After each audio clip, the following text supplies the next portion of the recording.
In the arid Nevada desert, where midday heat can melt metal and scorching winds whip through barren mountains, lies an anomalous zone. Unmarked on maps, without signs or inhabitants, it is more heavily guarded than any other place in America. Warning signs of use of deadly force authorized, barbed wire fences, automated surveillance cameras, and silent drones constantly patrol the perimeter. This is the place the world knows by a simple yet haunting name: Area 51. For decades, the US government never officially acknowledged its existence. Meanwhile, locals whispered strange tales, blue lights hovering in the night sky. They spoke of triangular objects moving silently, then vanishing as if they were never there. Some claimed to hear rumbling sounds from underground, like massive engines. But the story began even earlier. In 1947, in Roswell, a small town not far from Area 51, a flying object crashed on a farm. Initially, newspapers reported a flying saucer crash, and the military quickly sealed off the site. But just one day later, all news articles were removed. The military declared it was merely a weather balloon. However, many witnesses claimed they saw metal fragments that could not be bent, and even long transport bags containing shapes unlike human beings. What remained, if anything? Where was it taken? Many believe they were brought to an even more secret place, where everything is hidden by dust and absolute silence. Area 51. In 1989, a man named Bob Lazar appeared on television, his face obscured, his voice trembling.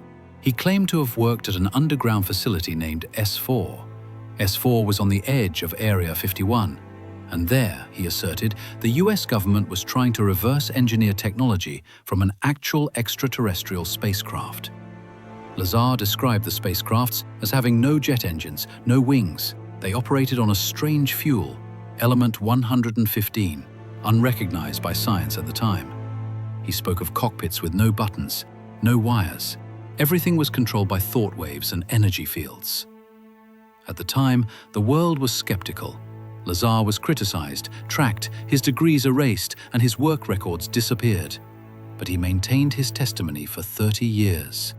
And then, in 2003, element 115, moscovium, was officially announced in the periodic table. From a liar, Lazar became the most dangerous witness in the history of ufology. Many employees who worked near the area spoke of deep underground levels. These levels had doors that opened not by code or keycards, but by bioenergy metrics. Some spoke of small grey beings with large heads and black eyes. These beings were kept in pressure chambers and communicated by thought waves. Some even believed the government signed a secret agreement with an alien race. The agreement involved exchanging technology for the right to experiment on humans. Videos filmed by civilians show flying objects stopping mid-air.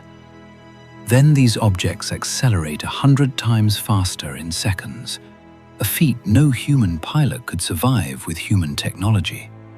Some objects create a force field that disrupts radio waves and blurs cameras. It also slightly deforms nearby metal, as if walked by a magnetic field. Modern science cannot explain this. There's a bold hypothesis that Area 51 doesn't just research technology, but is also testing a space gate. This device can bend reality, creating space-time tunnels leading to parallel dimensions. Some researchers even compare this place to a dent in the fabric of the universe. In 2019, the Storm Area 51 phenomenon exploded on social media. Over 1 million people declared they would raid the base to rescue aliens. The event ended peacefully, but it reaffirmed one thing: Area 51 has never lost its strange allure. Perhaps it's all just imagination, but it's also possible the truth is hidden at depths humanity has never reached.